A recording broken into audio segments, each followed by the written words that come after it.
حضرت مولانا الحاج مفتی عبد الباطن صاحب نعمانی مدظل العالی امام و خطیب جامع مسجد شاہی گیان واپی کے حضور میں بڑے ہی ادب و احترام سے درخواست کرتا ہوں کہ حضرت والا تشریف لائیں اور اپنے قیمتی وعظ سے ہم تمامی حضرات کو مستفید فرمائیں۔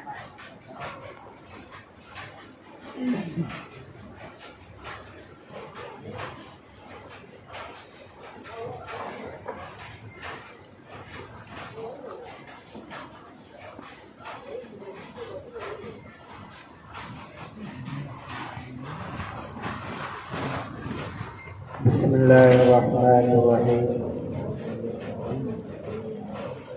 الحمد للہ رب العالمین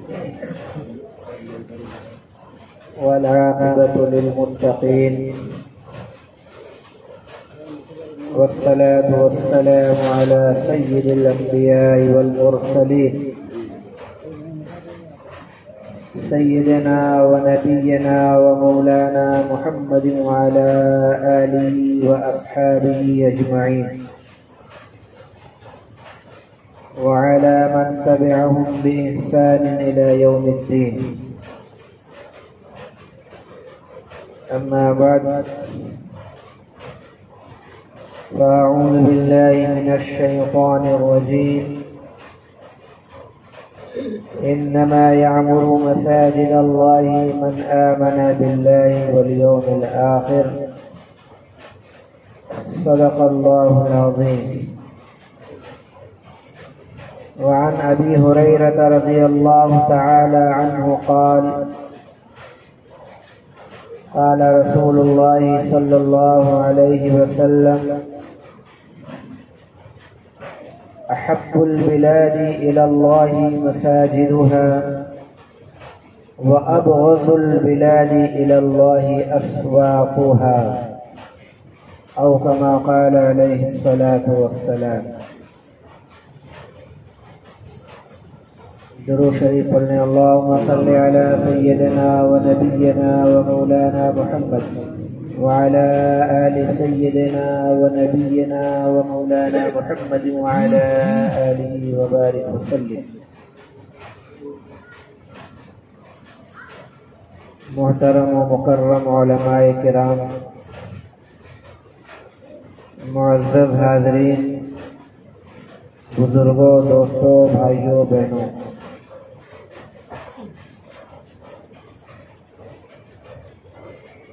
یہ آج کا دن بہت ہی مسرت اور خوشی کا دن ہے کہ اس روئے زمین پر اللہ رب العالمین کا ایک گھر تعمیر ہوا، اور یہ وہ گھر ہے جسے ہم عام طور سے مسجد کہا کرتے ہیں۔ دنیا میں جتنی مساجد ہیں، اللہ کے جتنے گھر ہیں، ان میں آج ایک اللہ کے گھر کا اضافہ ہوا۔ اس موقع پر میں ان تمام حضرات کو اپنی جانب سے مبارکباد پیش کرتا ہوں، ان کی ستائش کرتا ہوں، جنہوں نے اپنی مملوکہ زمین کے ایک ٹکڑے کو اللہ رب العالمین کے گھر کے لیے، اللہ کی عبادت کے لیے، اللہ کی یاد کرنے کے لیے وقف کر دیا، اپنی ملکیت سے خارج کر کے اللہ رب العالمین کی ملکیت کے حوالے کر دیا۔ اب یہ مسجد ہو گئی، یہ جگہ کسی کی مملوکہ نہیں رہی، اپنی ملکیت ختم ہو کر اللہ کی ملکیت میں چلی گئی، اور قیامت تک کے لیے اب یہ پورا حصہ اللہ کی ملکیت میں رہے گا اور مسجد کے نام سے جانا جائے گا۔ مسجد کے تمام احکام اس پورے کیمپس کے اوپر نافذ اور لاگو ہوں گے۔ اور ساتھ ہی ساتھ میں دعا گو ہوں اور جتنے حاضرین ہیں سبھی اللہ رب العالمین کی بارگاہ میں دعا گو ہیں کہ حق تعالی جل شانہ ان حضرات کے اس نیک عمل کو بہت بہت قبول فرمائے، اور جن کے ایصال ثواب کے لیے یعنی مرحوم قمر الدین صاحب رحمۃ اللہ علیہ ان کے ایصال ثواب کے لیے اپنی مملوکہ زمین کا یہ ٹکڑا وقف کر دیا گیا، اس پر مسجد بنائی گئی، تو اللہ پاک مرحوم کو خوب اس کا ثواب عطا فرمائے، ان کی مغفرت فرمائے، اس تعمیر مسجد کو ان کی ترقی درجات اور مغفرت کا ذریعہ اور سبب بنائے، اور اس تعمیر مسجد کو ان کے لیے صدقہ جاریہ بنائے، آمین ثم آمین۔ مسجد ایک ایسی چیز ہے کہ جب سے اس دنیا کے اندر ایمان والوں کا رہنا سہنا شروع ہوا، ہر زمانے میں مسجد کی تعمیر ہوئی، اور یہ ایسا پاکیزہ عمل ہے، بابرکت عمل ہے کہ خود انبیاء کرام علیہ السلام نے بہت سے نبیوں نے اس پاکیزہ عمل میں بنفس نفیس حصہ لیا۔ اس روئے زمین پر سب سے پہلی عبادت گاہ خانہ خدا جس کو کہتے ہیں وہ بیت اللہ ہے، کعبہ شریف ہے، جس کو سب سے پہلی دنیا کی عبادت گاہ ہونے کا شرف حاصل ہے۔ اور خود اللہ رب العالمین نے قرآن مقدس میں ارشاد فرمایا ان اول بیت وضع للناس للذی ببکۃ مبارک وہدی للعالمین، کہ دنیا کا سب سے پہلا گھر جو عبادت کے لیے لوگوں کے واسطے بنایا گیا وہ بکہ یعنی مکہ کے اندر، مکہ کے کئی ایک نام ہیں، انہی ناموں میں ایک نام بکہ بھی ہے، اور قرآن کریم میں دونوں استعمال ہوا ہے، مکہ بھی استعمال ہوا ہے اور بکہ بھی استعمال ہوا ہے، اور بھی کچھ نام ہیں، تو وہ کعبہ شریف مراد ہے، سب سے پہلی عبادت گاہ۔ اور انبیاء کرام علیہ السلام کی دلچسپی مساجد کے تعلق سے تو حضرت ابراہیم علیہ السلام کا جب دور آیا کعبہ شریف کی، اس وقت بھی کعبہ شریف موجود تھا، کعبہ شریف کی جو عمارت تھی وہ کمزور ہوئی، اللہ رب العالمین کے حکم سے حضرت ابراہیم علیہ السلام اور ان کے بیٹے حضرت اسماعیل علیہ السلام دونوں نے مل کر کعبہ شریف کی پرانی بنیاد پر نئی عمارت قائم کی۔ بیت المقدس یہ بھی مسجد اقصی جس کو کہتے ہیں، انبیاء کرام حضرت سلیمان علیہ السلام، حضرت داؤد علیہ السلام، ان لوگوں کے محنتوں کوششوں اور بذات خود اس میں شریک رہے یہ حضرات، اور خود نبی پاک صلی اللہ تعالی علیہ وسلم کا جب دور مبارک آیا تو اس زمانے میں بھی کعبہ شریف کی عمارت کمزور ہو گئی تھی، تو تعمیر نو کی ضرورت پیش آئی، تو آپ صلی اللہ علیہ وسلم کا اس وقت بچپن تھا، بالکل بچپنا تھا، تو اور لوگ جیسے کعبہ شریف کی تعمیر کے لیے لوگ پتھروں کو کاندھوں پر لا رہے تھے، اور نبی پاک صلی اللہ علیہ وسلم بھی بہت ذوق و شوق کے ساتھ ان پتھروں کو اپنے کاندھوں پر لاد کر لاتے اور کعبہ شریف کی دیوار پہ لگاتے، تو بنفس نفیس آپ صلی اللہ علیہ وسلم نے اس میں حصہ لیا۔ پھر اسلام کی جو سب سے پہلی مسجد ہے اسلام کی آمد کے بعد روئے زمین پر جو سب سے پہلی مسجد بنائی گئی نبی کریم صلی اللہ علیہ وسلم کی رسالت کے دور میں ان کی تشریف آوری کے بعد یہ وہ مسجد ہے جسے ہم مسجد قباء کہا کرتے ہیں، اور اس کا ذکر بھی قرآن کریم میں آیا ہوا ہے، اگرچہ نام کے ساتھ تو نہیں آیا ہے، لیکن مفسرین کا اس بات پر اتفاق ہے کہ اس آیت میں جس مسجد کا ذکر کیا گیا ہے وہ مسجد قباء ہی مراد ہے، اور سورہ توبہ میں وہ آیت موجود ہے، لَمَسْجِدٌ أُسِّسَ عَلَى التَّقْوَى مِنْ أَوَّلِ يَوْمٍ أَحَقُّ أَن تَقُومَ فِيهِ رِجَالٌ يُحِبُّونَ أَن يَتَطَهَّرُوا وَاللَّهُ يُحِبُّ الْمُطَّهِّرِينَ۔ لمسجد أسس على التقوى من أول يوم أحق أن تقوم فيه، وہ مسجد یقیناً وہ مسجد جس کی بنیاد تقوی پر ہوئی، تقوی پر اس کی بنیاد ہوئی۔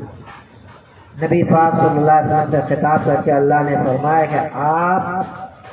حقدار ہیں اس بات کے کہ آپ اس میں قیام کریں، نماز پڑھیں، پڑھائیں۔ تو یہ مسجد قباء مسجد نبوی سے چند کلومیٹر کے فاصلے پر ہے، اور مسجد کی اہمیت اس سے ظاہر ہوتی ہے کہ ابھی ہجرت کا سفر مکمل نہیں ہوا ہے، ابھی کچھ فاصلہ منزل مقصود کا آنا باقی ہے، راستے میں ایک جگہ قیام ہوتا ہے اور وہاں پہ اس مسجد کا وجود عمل میں آتا ہے، مسجد قباء۔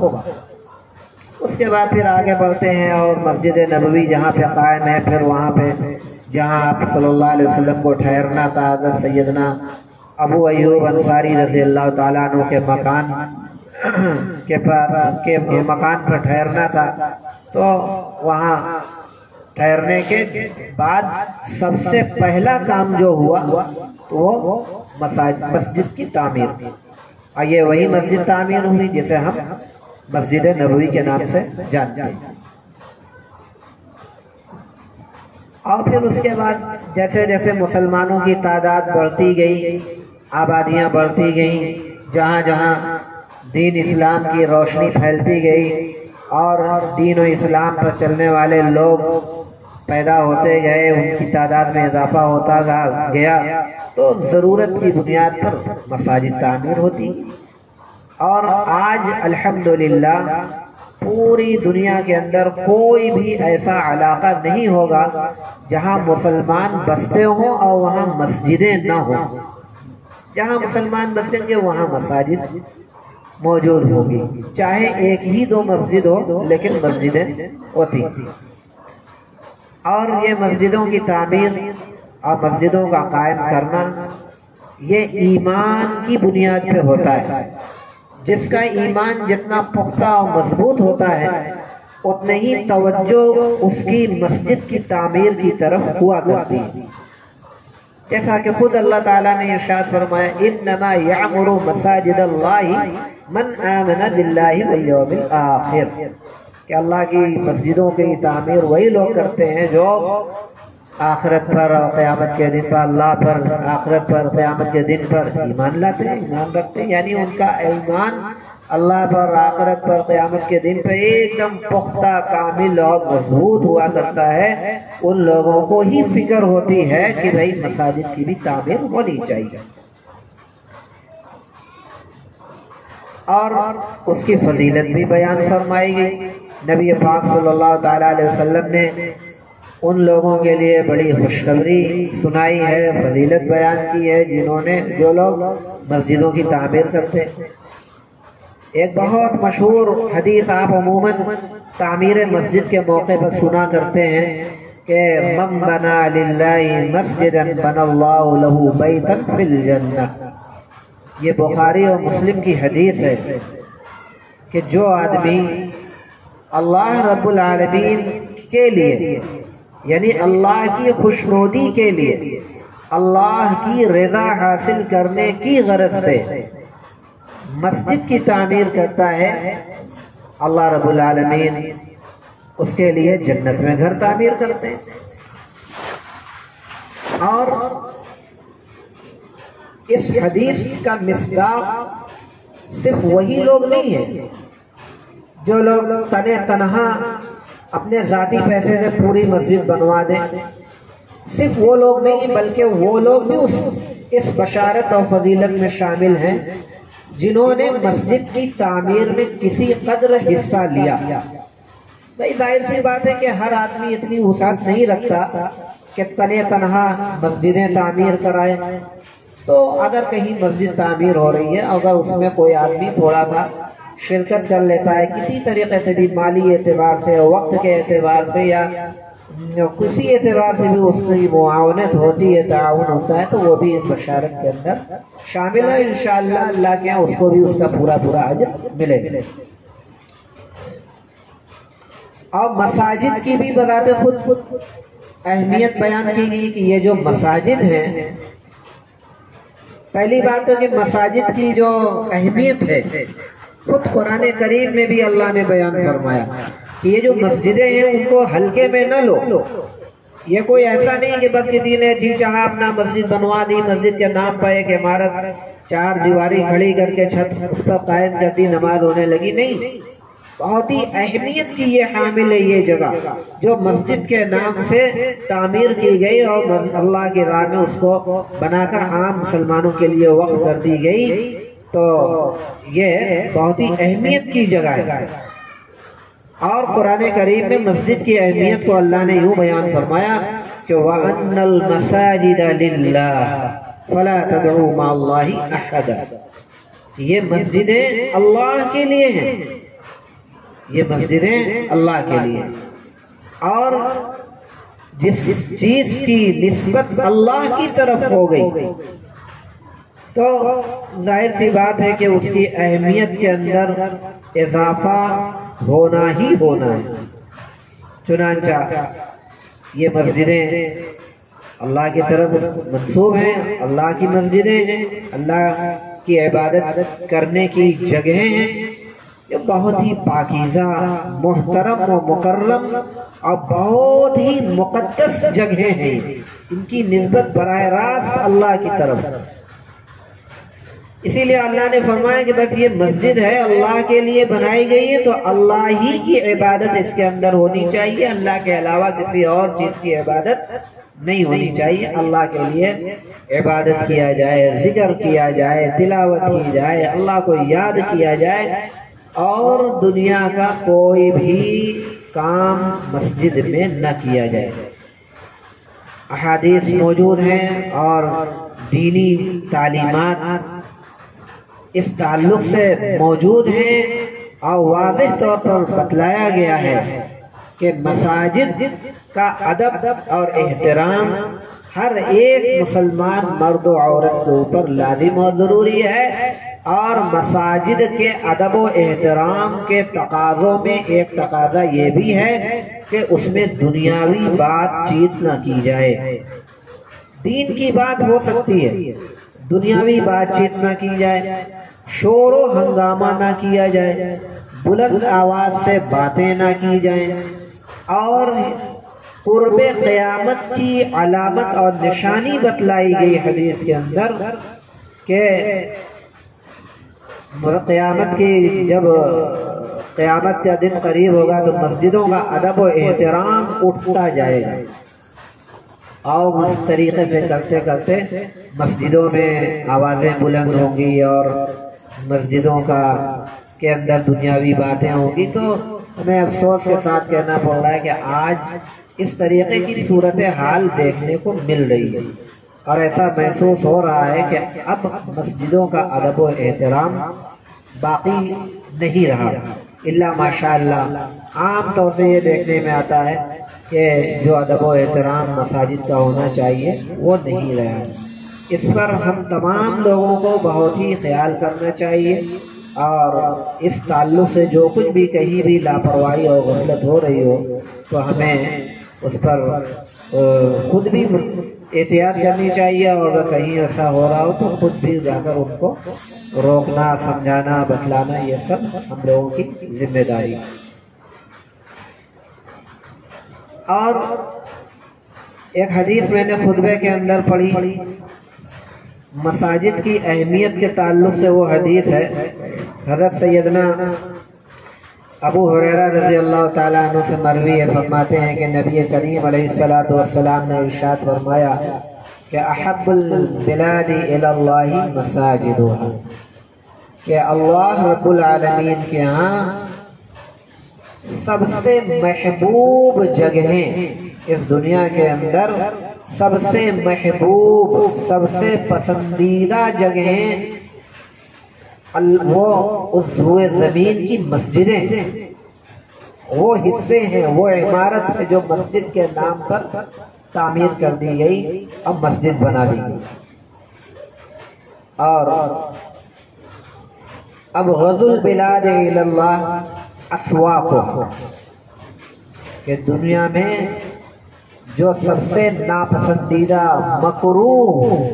جو جگہیں ہیں اللہ کے نزدیک، وہ اس کے بازار ہیں، بازار۔ یہ اب کیوں ایسا ہوا؟ یہ بالکل ظاہر ہے، مسجد نورانیت کی جگہ ہے، نورانیت کا مرکز ہے، اللہ کی رحمتوں کے نازل ہونے کی یہ جگہیں ہیں، اور روحانیت کا ایک بہت بڑا مرکز کہلاتا ہے یہ مسجد۔ اب بازار کا معاملہ ٹھیک اس کے برعکس، آپ بازاروں میں جا کر دیکھ لیجیے، بازاروں کے اندر عموماً یہ بازار شیاطین کے مرکز ہوا کرتے ہیں، شیطانوں کی وہ جگہیں ہوا کرتی ہیں بازار، اور وہاں پہ بازار میں جب آدمی جاتا ہے تو جو عام قسم کے مسلمان ہیں کسی نہ کسی طریقے سے وہ تو بہک ہی جاتے ہیں، اور اول جلول حرکتیں ان سے ہو ہی جایا کرتی ہیں۔ بعض ایسے لوگ بھی جو دیگر مسلمانوں کے مقابلے میں کچھ نمایاں ہوتے ہیں اپنے اعمال اور کردار کے اعتبار سے، تو دیکھنے میں آتا ہے کہ شیطان کا اثر ان کے اوپر بھی کچھ نہ کچھ حد تک ہو جاتا ہے۔ شیطان اپنا کام ہر جگہ کرتا ہے، بھئی چاہے آدمی جتنے ہی متقی ہو، پرہیزگار ہو، عبادت گزار ہو، لیکن ہے تو انسان، اور انسان کے اوپر شیطان اپنا کام کرتا ہے۔ اب ایسے بھی ہوتے ہیں کہ بھئی بازار میں جا کر ان کی نگاہ پھسل گئی، نگاہ پر کنٹرول نہیں ہو پایا،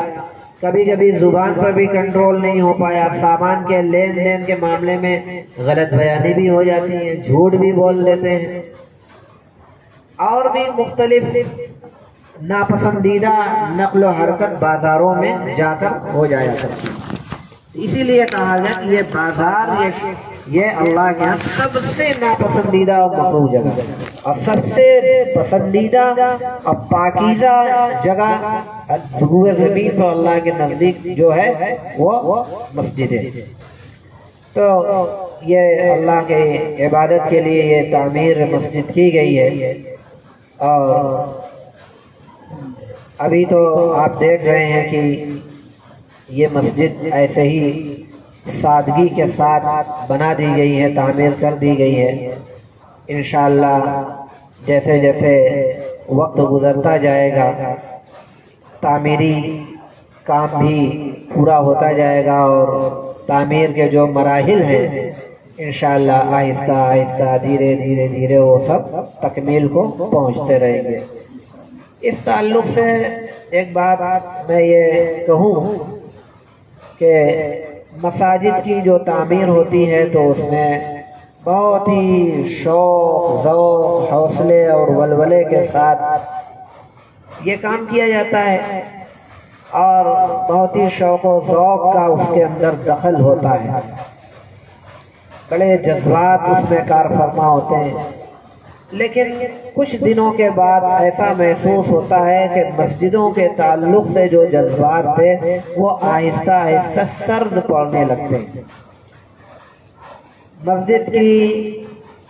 تعمیر مکمل ہونے کے بعد افتتاحی عمل جو ہوا، مسجدوں میں بھیڑ ہوتی ہے اور کافی بڑی جماعت ہوتی ہے، اس کے بعد یہ سلسلہ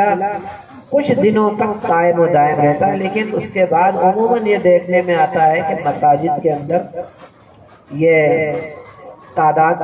گھٹنے لگتی ہے۔ یہ ایسا نہیں ہونا چاہیے۔ میں دعا گو ہوں، خدا نخواستہ ایسا یہاں پہ نہ ہو، اور یہی دعا کرتا ہوں کہ جو عزم اور جو حوصلہ اور جو ذوق و شوق آج آپ حضرات کے اندر ہے وہ ہمیشہ قائم و دائم اور باقی رہے۔ یہ میری دعا ہے، اللہ پاک قبول فرمائے۔ اور ایسا نہ ہو کہ علامہ اقبال مرحوم نے جو شعر کہا تھا کہ مسجد تو بناتی شب بھر میں ایمان کی حرارت والوں نے، من اپنا پرانا پاپی ہے برسوں میں نمازی بن نہ سکا، تو ہم اس کے مصداق نہ بن جائیں، یہ ذوق و شوق ہمارا برابر باقی رہے۔ مسجدوں کے اندر جا کر باجماعت نماز پڑھنے کی فضیلت آپ کو بتلائی گئی ہے، اس کے اجر و ثواب میں بہت زیادہ اضافہ ہوتا ہے، اور جو لوگ بلا کسی شرعی عذر کے گھروں کے اندر نماز پڑھ لیتے ہیں، ایسے لوگوں کے لیے، ایسی سستی اور کاہلی کرنے والوں کے لیے، یہ حدیث شریف میں نبی پاک صلی اللہ تعالی علیہ وسلم نے سخت ناراضگی اور ناگواری کا اظہار فرمایا ہے۔ لہذا جب بھی نماز پڑھ کا وقت ہو، مسجد کے اندر جا کر باضابطہ باجماعت نماز ادا کرنے کا خوب اہتمام کیا جائے۔ کوشش یہ کی جائے کہ گھر سے وضو کر کے مسجد جایا جائے، لیکن اگر نہ بھی کر سکے وضو گھر سے تو مسجد میں انتظام ہوتا ہے عام طور سے، لیکن جماعت سے نماز پڑھنے کا تکبیر اولیٰ کے ساتھ خوب اس کا اہتمام کرنے کی ضرورت ہے۔ اور مساجد کا جو ادب و احترام بتلایا گیا ہے وہ بھی برقرار رکھا جائے۔ میں نے ابھی سورہ توبہ کی جو آیت پڑھی تھی، جس سے ظاہر ہو رہا تھا کہ اس آیت سے مراد، اس آیت میں جس مسجد کا ذکر کیا گیا ہے اس مسجد سے مراد مسجد قباء ہے، تو اس میں ایک چیز یہ بہت ہی اہمیت، ویسے تو قرآن کریم کا ایک ایک حرف، ایک ایک لفظ بڑی اہمیت کا حامل ہے، لیکن اس آیت میں ایک لفظ یہ جو آیا ہے کہ لمسجد اسس علی التقوی، یقیناً وہ مسجد جس کی اساس، جس کی بنیاد تقوی کی بنیاد پر رکھی گئی، تو اس مسجد کے اندر آپ کو قیام کرنا چاہیے، نماز پڑھنی چاہیے آپ صلی اللہ علیہ وسلم کو۔ میں اس جملے پر تھوڑا روشنی ڈالنا چاہتا ہوں کہ تقوی کی بنیاد پر مسجد کی اساس رکھی گئی، تقوی کی بنیاد پر۔ اس کا ایک پس منظر ہے، اس کا ایک بیک گراؤنڈ ہے کہ کیا کوئی ایسی بھی مسجد تعمیر ہوتی ہے جس کی بنیاد اساس اور جس کی بنیاد تقوی پر نہ ہو، بلکہ کسی اور ذاتی مقصد کے تحت مسجد کی بنیاد رکھی جاتی ہو؟ کیا کوئی ذاتی غرض یا کوئی گناہ کے عمل کے لیے بھی مسجد کی بنیاد رکھی جاتی ہے کیا؟ یہ اللہ تعالیٰ نے کیوں فرمایا کہ جس کی بنیاد تقوی کی بنیاد پر رکھی گئی ہے؟ تو کیا تقوی سے ہٹ کر کوئی دوسرے مقصد کے تحت بھی مسجد کی تعمیر ہوتی ہے کیا؟ یہ سوال پیدا ہوتا ہے۔ یہ کیوں اللہ نے فرمایا کہ لمسجد اسست علی التقوی، یقیناً وہ مسجد جس کی بنیاد تقوی کی بنیاد پر رکھی گئی، اس مسجد کے اندر آپ حقدار ہیں اس بات کے کہ اس کے اندر آپ نماز پڑھیں۔ تو جی ہاں، اس کا جواب یہ ہے کہ یقیناً مسجدیں ایسے بھی بنائی جاتی ہیں جس کا مقصد تقوی نہیں ہوتا، اللہ کی رضا نہیں ہوتی، اپنی ذاتی مفاد اور اپنے ذاتی غرض کے تحت مسجد بنوا دی جاتی ہے۔ تو اس زمانے میں بھی ایک مسجد ایسے ہی بنوائی گئی تھی، اس مسجد کا نام ہے مسجد ضرار، جس کا تذکرہ قرآن کریم میں اسی سورہ توبہ کے اندر موجود ہے۔ اور والذین اتخذوا مسجدا ضرارا وتفریقا بین المؤمنین وارصادا لمن حارب اللہ ورسولہ، کہ یہ مسجد ضرار بنائی گئی تھی منافقین کے ذریعے، وہ مسلمان نہیں تھے۔ مسجد ضرار جن لوگوں نے بنائی وہ کیا تھے؟ منافقوں کا ایک ٹولہ، ایک بڑی جماعت اس زمانے میں تھی، بہت نقصان پہنچایا۔ اسی لیے منافقین کی سزا بھی بڑی سخت رکھی گئی، ان المنافقین فی الدرک الاسفل من النار، جہاں قرآن کریم کی جہنم کے سب سے نچلے طبقے میں اگر کسی کو رکھا جائے گا، کس کو؟ منافقین، بہت نقصان پہنچا۔ تو انہی منافقین نے ایک مسجد بنائی تھی، مسجد ضرار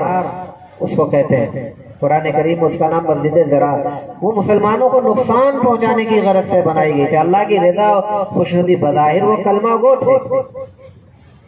کلمہ پڑھتے تھے اور کہتے تھے ہم مسلمان ہیں، لیکن کفر ان کے اندر چھپا ہوا۔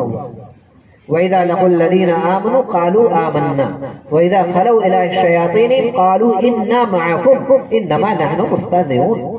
ان کا حال یہی تھا کہ جب ایمان والوں سے ملتے بھائی ہم تو تمہارے ساتھ ہیں، ہم بھی تمہاری طرح بھائی ہیں، تمہارے مسلمان بھائی، اور جب اپنے شیطانوں کی طرف ملتے، کفار مشرکین کی طرف ملتے، بھائی ہم تو تمہارے ساتھ ہیں، ہم تو ان مسلمانوں کی ٹھٹھا ہنسی مذاق کر رہے تھے، جو ان کے یہاں چلے گئے تھے، ان کے ساتھ جو بیٹھے تھے، تو آپ اسے دھوکہ نہ کھائیے، ان کے مذاق کر رہے تھے۔ تو یہ منافق انہوں نے مسجد ضرار بنائی، اور مسجد ضرار بنانے کے بعد نبی پاک صلی اللہ علیہ وسلم کی خدمت میں حاضر ہو کر ہے کہ بھائی ایک وقت کی آپ وہاں چل کے امامت کر دیجئے، تو باقی سب لوگ اس میں نماز پڑھنے لگیں گے۔ جیسے آج یہ مسجد آپ نے بنائی اور مجھے حکم دیا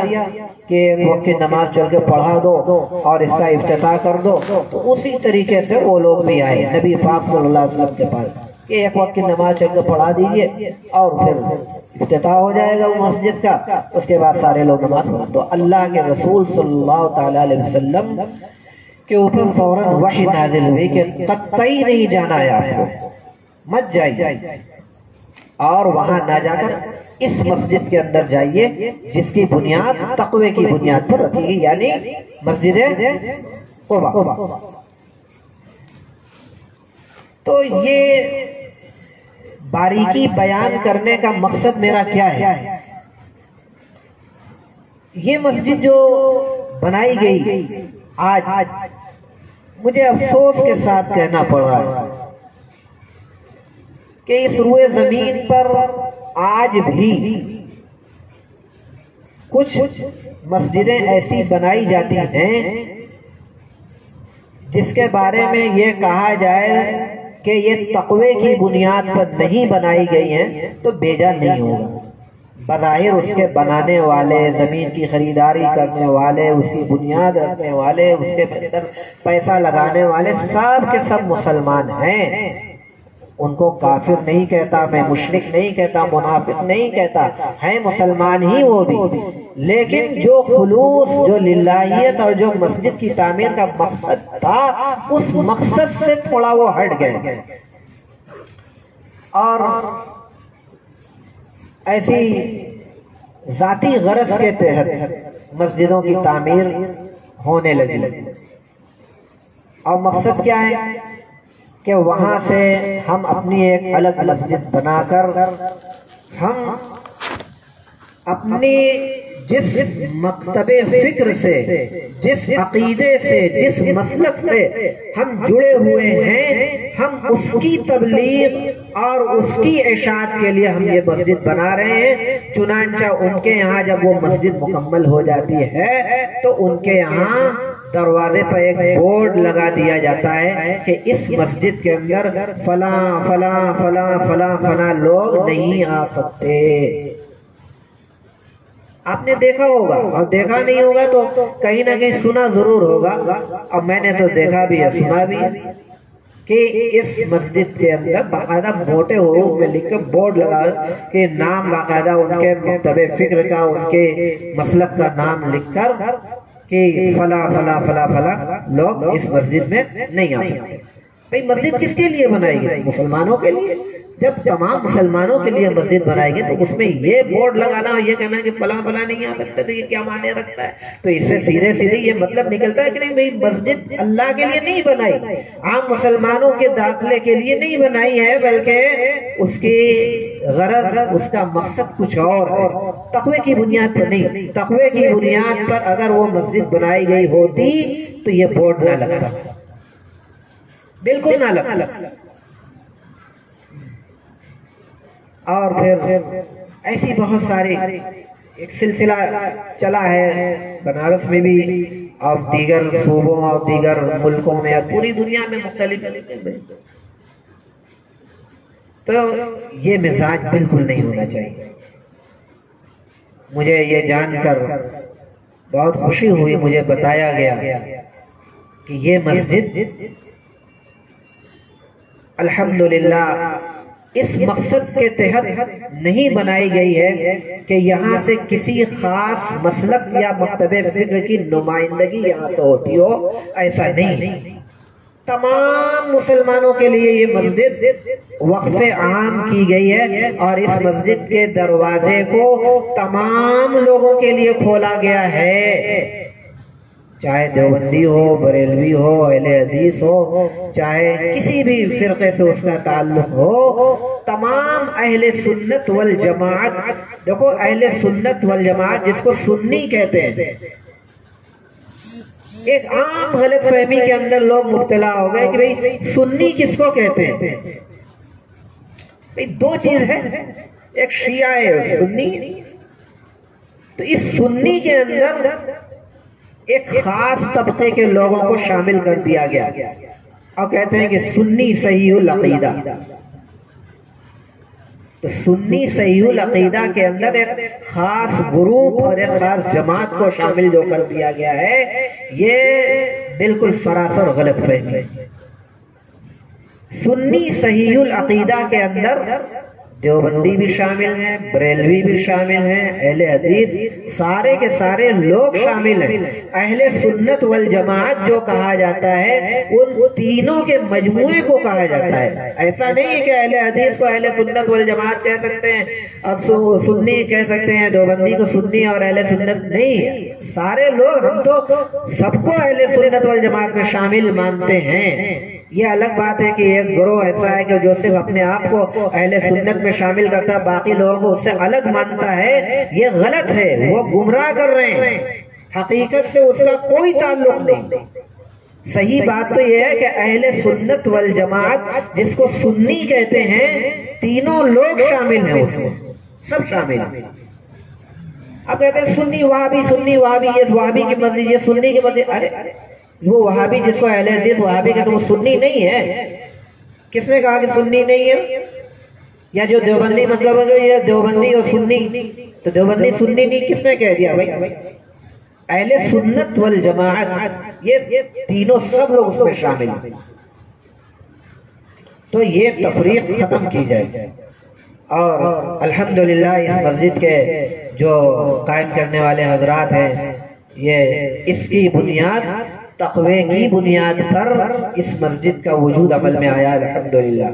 اور اس میں کسی بھی طریقے کی یہ بات نہیں کہ بھئی یہ سنی کی مسجد ہے، سنی لوگ ہمیں فلاں ہمیں فلاں ہمیں فلانا ہمیں فلانا ہمیں، ایسا کچھ نہیں ہے الحمدللہ، ایسا ہی ہے۔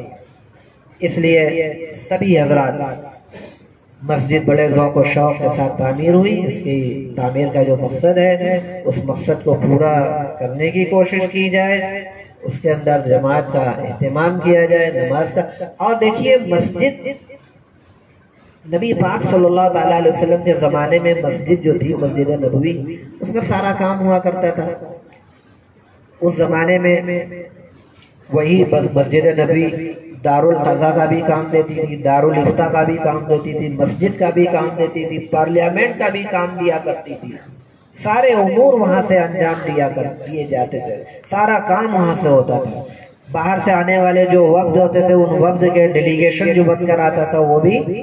مسجد کے اندر سب کچھ کام ہوتا تھا، دین کی تبلیغ دعوت سارا کا سارا کام مسجد سے ہوا کرتا تھا۔ مدرسہ بھی اس زمانے میں کوئی ایسا مدرسے کے نام پر الگ سے عمارت قائم نہیں ہوتی تھی، بہت طویل زمانے تک دینی مدارس کی باضابطہ عمارت نہیں تھی، مسجدوں ہی کے اندر سے یہ دینی تعلیم اور دینی علوم نشر ہوتے تھے اور دینی علوم پڑھائے جاتے تھے مساجد کے اندر۔ تو مساجد کے اندر یہ سب کام کیے جا سکتے ہیں، دین کی دعوت و تبلیغ، دین کی باتیں سیکھنا سکھانا، پڑھنا پڑھانا، دینی علوم کا سیکھنا سکھانا، یہ سب کام نماز کے علاوہ یہ سب بھی کیا جا سکتا ہے، مسجد کے پورے ادب و احترام کے باقی رکھنے کے ساتھ۔ اور مسجد کے اندر دنیاوی بات چیت کرنا، کھانا پینا، بے ادبی کرنا اور ایسے ہی سوتے رہنا، یہ سب سونا یہ سب منع ہے۔ ہاں، جو اعتکاف کرنے والے لوگ ہیں ان کے لیے اتنی اجازت ہے کہ بھائی وہ مسجد کے اندر کھا سکتے ہیں، پی سکتے ہیں، سو سکتے ہیں، بھائی ان کی مجبوری ہے، ان کو ہر وقت وہیں پر رہنا ہے۔ اسی لیے باقی لوگوں کے لیے بھی یہ حکم دے دیا گیا کہ جب بھی مسجد کے اندر داخل ہوں تو نفل اعتکاف کی نیت کر لیں، تاکہ اعتکاف کرنے والوں کے جو احکام ہوتے ہیں وہ احکام آپ کے اوپر بھی لاگو ہو، ضرورت پڑے تو آپ سو بھی لیں، تاکہ آپ نے اعتکاف کی نیت کی ہی ہوئی ہے، تھوڑی دیر سونا چاہیں تو سو بھی سکتے ہیں، اعتکاف کا ثواب بھی ملے گا اور آپ کو مسجد کے بے حرمتی کا وہ وبال نہیں آئے گا، کیونکہ آپ نے اعتکاف کی نیت سے اس میں داخل ہوئے اور سوئے گا۔ کچھ کھانا پینا ہو تو اعتکاف کی نیت کر لیجیے۔ عام طور سے ویسے جیسے مسجد میں یہ نہیں ہونا چاہیے۔ بہت سی جگہوں پہ یہ دیکھنے میں اب ملنے لگا ہے بڑھتی آبادی کی بنیاد پر کہ باقاعدہ شرعی مسجد کی چھت پر ولیمے کا انتظام بھی ہونے لگا۔ گھر میں جگہ نہیں، چلیے مسجد بہت بڑی ہے، اس مسجد کی چھت پر باقاعدہ شرعی مسجد کی چھت پر ولیمے کا انتظام ہو رہا ہے، اور سمجھتے ہیں کہ یہ ادب و احترام کے خلاف نہیں ہے، چل سکتا ہے۔ نہیں چل سکتا، منع ہے، بلا شرعی عذر کے مسجد کی چھت پر چڑھنے کو بھی منع کیا گیا ہے۔ تو پھر ہم ہماری دعوتیں، ہمارے شادی بیاہ کی تقریبات اس مسجد کی چھت پر جو شرعی مسجد ہے صحیح نہیں ہے، جہاں جہاں بھی ہو رہا ہے اس کو روکنا چاہیے، منع کرنا چاہیے کہ یہ مسجد کے ادب و احترام کے بالکل خلاف ہے، اور یہ آج کل ہو رہا ہے۔ تو ٹھیک ہے، ہم بھی مانتے ہیں کہ شہروں کے اندر اتنی جگہ نہیں، آبادی بڑھ رہی ہے، لوگوں کے مکانات، پہلے ایک وقت ہوتا تھا کہ بڑے بڑے مکانات ہوتے تھے، آنگن ہوا کرتے تھے مکانوں کے اندر، اور کرگے ہوا کرتی تھی، اور کرگے کو لپیٹ دیا کرتے تو اچھا خاصا اس کی جگہ نکل جاتی، لیکن آج نہیں ہے سب۔ تو اس کا یہ مطلب تو نہیں کہ آپ مسجد کی بے حرمتی کے اوپر آ جاؤ، مسجد کی بے ادبی پر آمادہ ہو جاؤ، نہیں، اس کا متبادل کیا جائے، اس کا کچھ انتظام کر لیا جائے، اس کا کچھ کوشش اس تعلق سے کر لی جائے۔ باتیں بہت ساری ہیں، اور کچھ ضروری جو باتیں میں نے آپ کے سامنے سمجھی مناسب وہ آپ کے سامنے رکھ دی، اور اس تعلق سے کیا وہ ابھی نہیں، اچھا تو کیا نماز کا، عشاء کی نماز وغیرہ کا، باقی نمازوں کا وقت وغیرہ طے ہوا ہے؟ یہاں کی جو مسجد ہے جو نماز ہوتی ہے اس سے 5 منٹ آگے وہ اعلان کر دیا جائے۔ ہاں، یہ حاضرین موجود ہیں، سارے لوگوں کو اطلاع تو بتا دیجیے، کھڑے ہو کے جو آپ نے فیصلہ کیا وہ بتلا دیجیے۔ عشاء کی نماز یہاں 8:35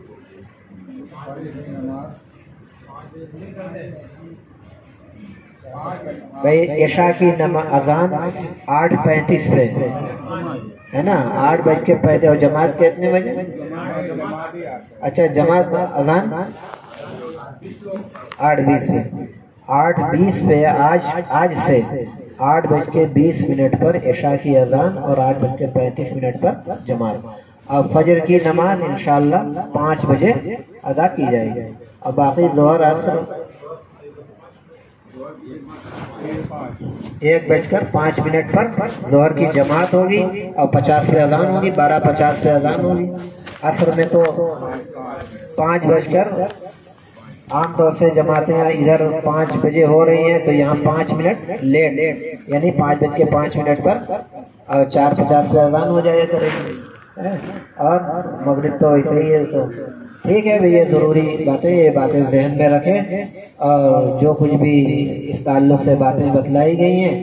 اللہ رب العالمین سے دعا ہے کہ مجھے بھی اس پر عمل کرنے کی توفیق عطا فرمائے، اور باقی تمام لوگوں کو اس پر عمل کرنے کی توفیق عطا فرمائے۔ دعا کریں، درود شریف پڑھنے، اللہم صلی علی سیدنا و نبینا و مولانا محمد وعلى آل سيدنا ونبينا ومولانا محمد وعلى آله وبارك وسلم. ربنا ظلمنا أنفسنا وإن لم تغفر لنا وترحمنا لنكونن من الخاسرين.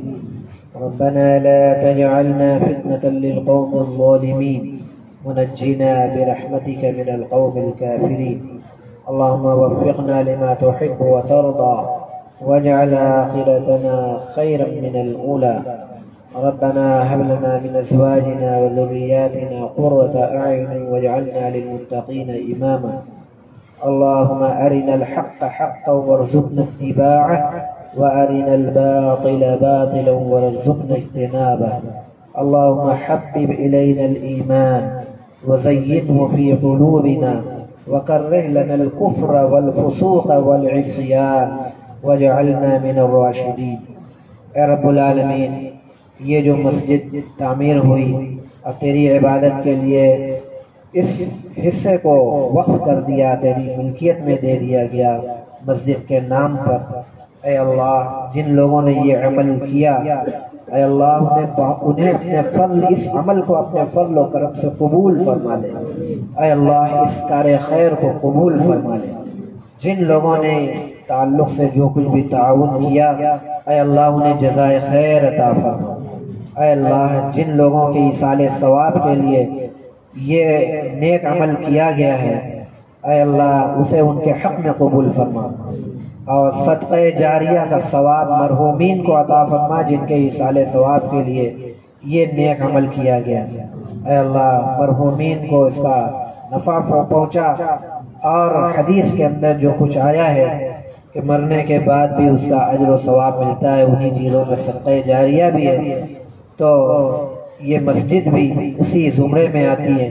اے اللہ اس کا اجر و ثواب جن لوگوں کے ایصال ثواب کے لیے یہ تعمیر کی گئی ہے ان کی روحوں کو پہنچاتا رہے، اور قیامت تک اس مسجد کو قائم و دائم و آباد فرما،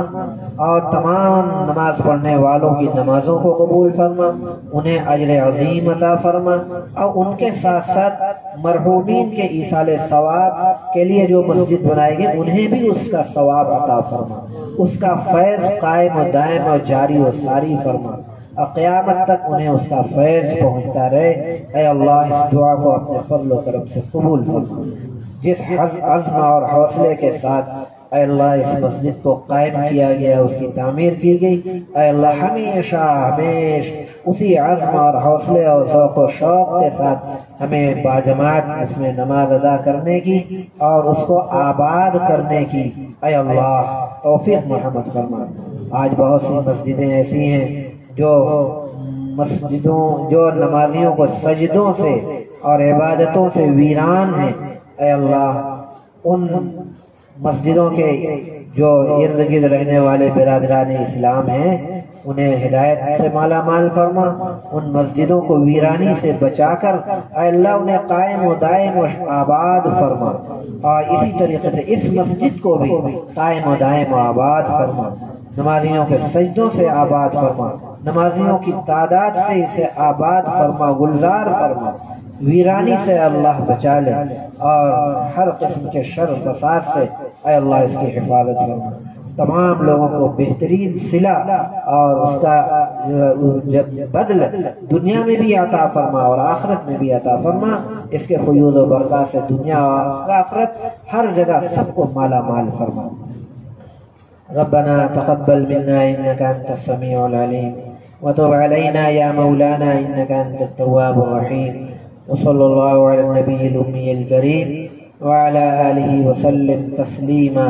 سبحان ربك رب العزة عما يصفون وسلام على المرسلين والحمد لله رب العالمين.